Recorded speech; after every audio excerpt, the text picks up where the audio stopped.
would be hard to exist on the internet at the moment without seeing ads or something from Temu and looking at the products they're selling going, how do they get products that cheap? Well, I'm not going to go into Temu and others like Temu. That's really who they're going after here. Some people will claim that these changes are to protect Amazon. It's kind of obvious that Temu is stealing a bunch of Amazon's traffic, and maybe that these changes are really being driven by a need to protect some companies that are more closely tied to the US. And look, to be honest, who could blame them really?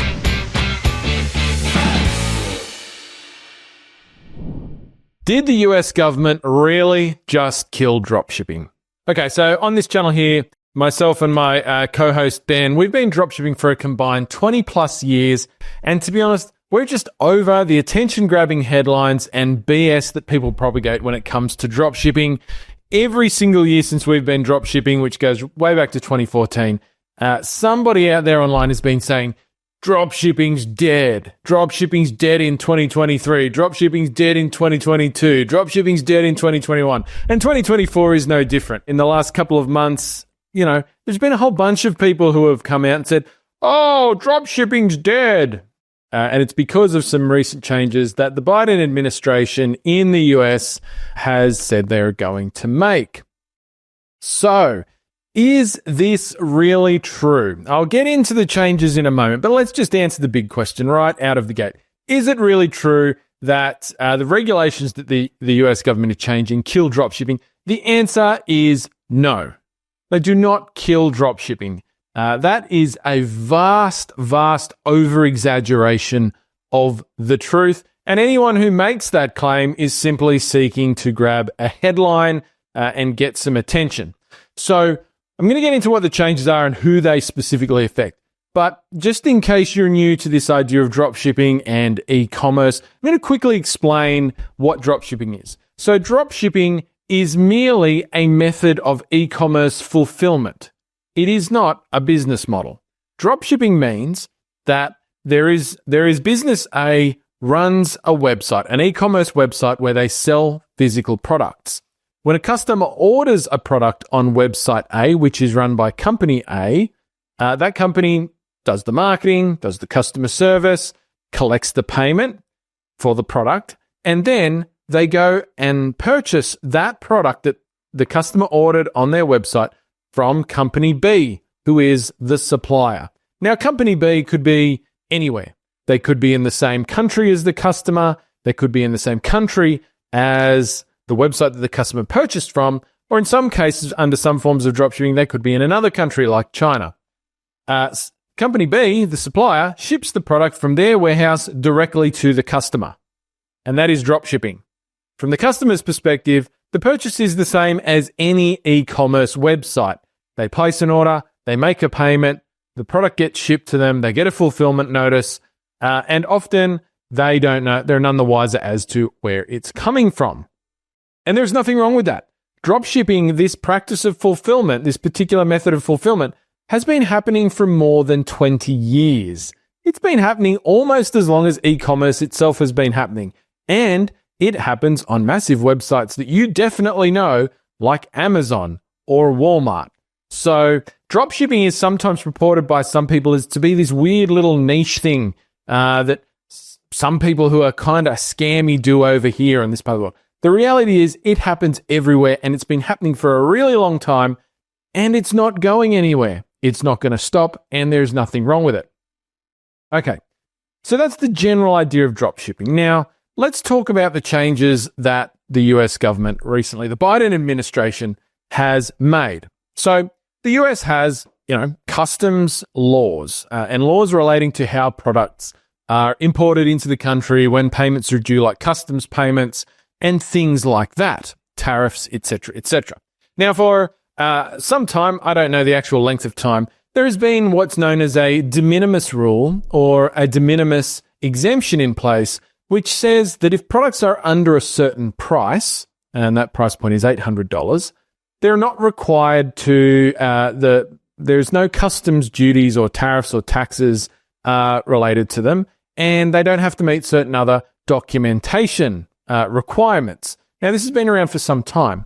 Essentially, what's happened is that the Biden administration, so that's the current administration, this is not a Trump thing at this point has said that they're removing this de minimis exemption. And they're making a couple of other changes as well. And so this directly relates to products that are drop shipped into the US from another country. Now, the most common country that people drop ship from is usually China. And if you read the Biden administration's press releases around these changes, it's quite clear that they're trying to target some big Chinese companies with this, aka Temu. It would be hard to exist on the internet at the moment without seeing ads or something from Temu and looking at the products they're selling going, how do they get products that cheap?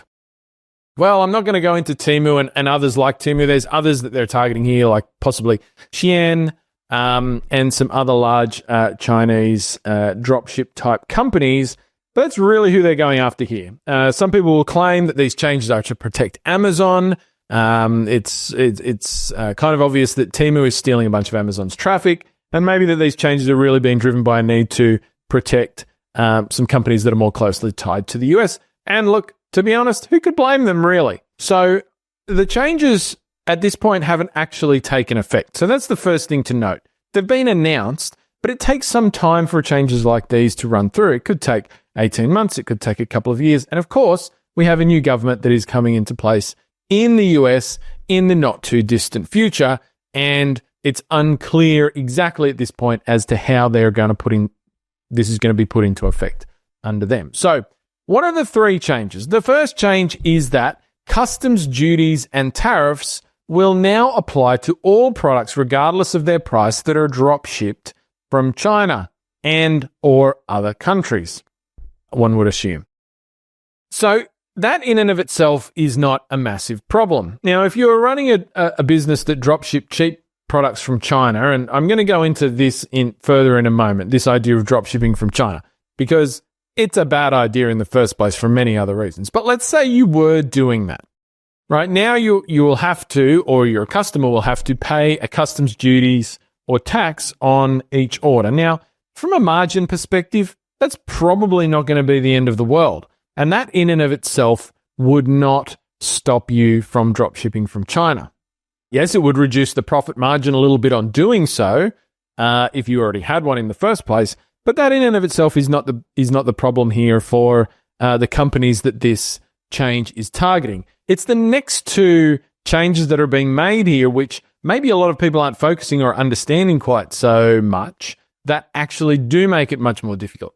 The second change is that dropshipping companies that are dropshipping individual products from China into the US will now have to provide, essentially, the social security number of every customer they sell a product to that is shipped from China. Now, currently, when a business imports, say, a bulk load of products in shipping containers from China to the US, you have to provide documentation. Obviously, the price of that shipment is going to be much higher. It could be in the tens of thousands or the hundreds of thousands of dollars or something like that. You have to provide documentation to the US government to go along with importing that stuff. And part of that is you're going to provide your business identification numbers or your EIN, for example. Well, they're basically applying that requirement to individual customers in the case of products that are drop shipped from China here. And so that means an individual customer, a member of the public, doesn't usually have an EIN number. They have the equivalent of that for an individual, which is a social security number. So what it looks like at this point is that when you buy something from a website like Temu or any other company that's drop shipping from China, they will have to ask you for your social security number, which you may have to provide to them. If you're in the US, this is. Would you want to do that?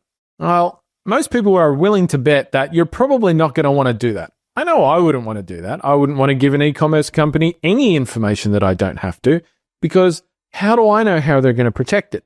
So it's likely that change is going to make it harder for those companies that these changes are targeting to find customers who are willing to do that. And so that's going to therefore, presumably, hurt their sales significantly and hurt their revenue and profits and make it less likely that they want to carry that business out. So that's the second change. The third change here is now to say that all products that are imported into the US that are under $800 in price will now have to have a certificate of compliance to go along with them, showing that they meet US regulations at the point of entry. For example, electronic products having to meet UL certification. Currently, this was only really required for products over $800. So, all of these companies that are dropshipping, say, cheap clothing from China, electronic products, as I've mentioned, products that might be used, that might be targeted towards children, for example, they will have to show that they are compliant for any relevant US regulations. Now, it's no secret that there are a lot of products that are imported from China that are cheap, throwaway kind of products, which is typically what you see dropshipped from China, that would not meet US regulations if they were forced to comply with them.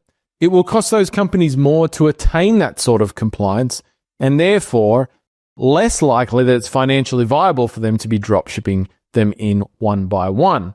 But not only that, it appears that the onus of providing that compliance certificate may fall on the customer.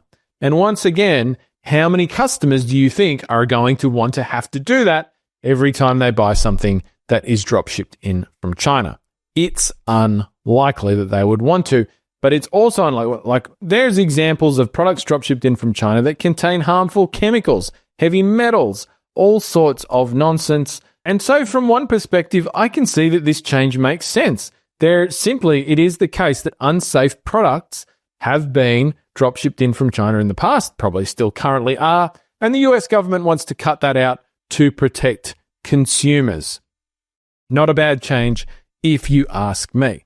So those are the three changes that, as I say, these changes aren't even in place yet. So if you were dropshipping from China right now, nothing has changed for you. These are things that are going to come into effect in an upcoming sense. And yes, they may, at some point in the future, make it difficult to dropship products from China. And this is where we get to the crux of whether this is killing dropshipping or not. And as I said at the start, no, it is not. Dropshipping from China is merely one way of going about dropshipping. It actually hasn't even been happening for that long. About 5 or 6 years ago, we saw the explosion of gurus on the internet promoting AliExpress dropshipping, or sometimes they call it Shopify dropshipping. It's a terrible business model. It's not even a business model, really. As I mentioned, dropshipping is a method of fulfillment. It's a terrible way to run an e-commerce business.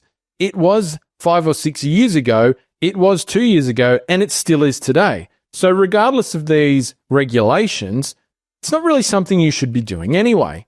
The products are crap. They take ages to ship. The marketing for a beginner is very difficult. And so for somebody who's looking to get started with dropshipping, it's just not the best way to do it in the first place. Ask yourself that question. Do you want to constantly be chasing the next winning product, building businesses that burn out after 6 months because the product you're trying to force down people's throat, people work out. They don't work. They fall apart. They're poor quality. Sometimes they never even show up, or they take 3 to 4 weeks to ship to the customer. It's nonsense. The right way to do dropshipping, the way that people have been doing for many years, many years, that we are still doing today, is to source products locally.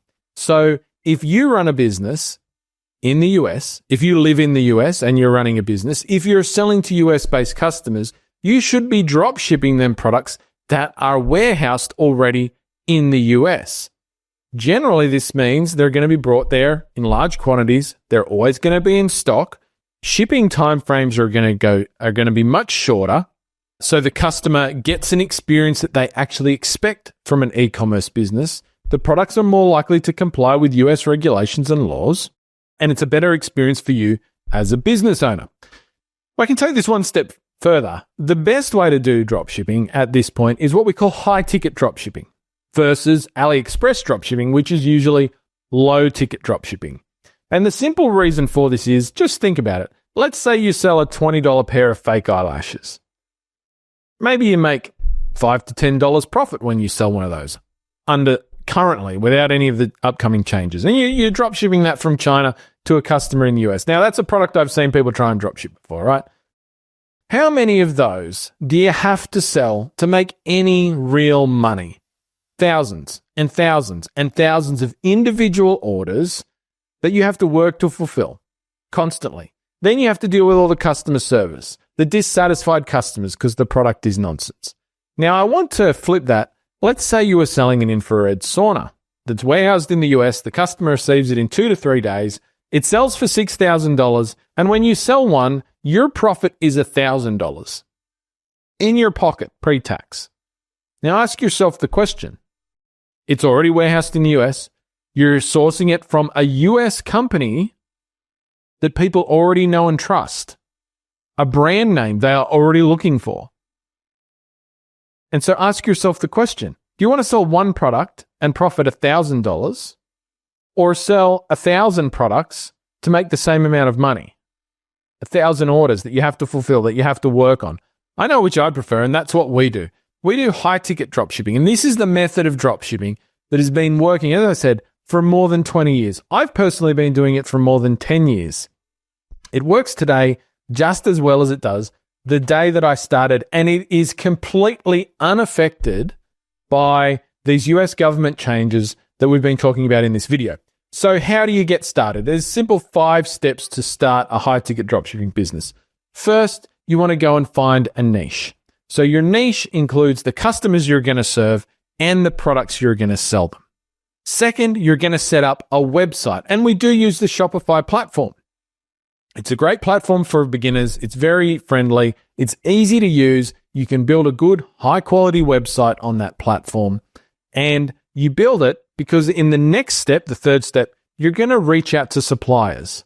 So suppliers in this case are companies that have a presence in the US, or if you can do it in another country like Australia or the United Kingdom or Canada. The company has a presence there. They have a website there. They have a brand name which you can find, and you're going to reach out to them and seek to be an approved reseller for their products. Now, they are sitting there waiting for people like you to call them, people who want to run a good business, sell their products to customers who are in the market looking for those types of products. You're going to have a website set up, so they're going to see that you're serious and that you know what you're doing, and a portion of those people you reach out to will give you approval to sell their products. They're going to give you things like product images, product data, product videos, all of this sort of stuff. Because they're high quality suppliers, they already have all of that material for you. You don't have to make it up yourself. Once again, if you want to go down the low ticket AliExpress dropshipping route to make any sales, you're going to find yourself on video constantly choking down these crappy products and having to make marketing materials for them. With high-ticket dropshipping, we don't do that. We don't need to do that because those materials are already made and you get access to them. So the step 4 is you pop those products onto your Shopify website. You upload the product data, the images, you make the listings. And then in the 5th step, you run ads on search engines. So no social media marketing here. High-ticket dropshipping is primarily search engine-based marketing. And so we use strategies like Google Ads, Google Shopping ads, search engine optimization to get our products in front of customers who are already looking for them. So there's 5 simple steps there to start a high-ticket dropshipping business. And if you'd love to grab a free, more extensive training on exactly how we do this, you can watch me walk through the steps on the screen with actual examples.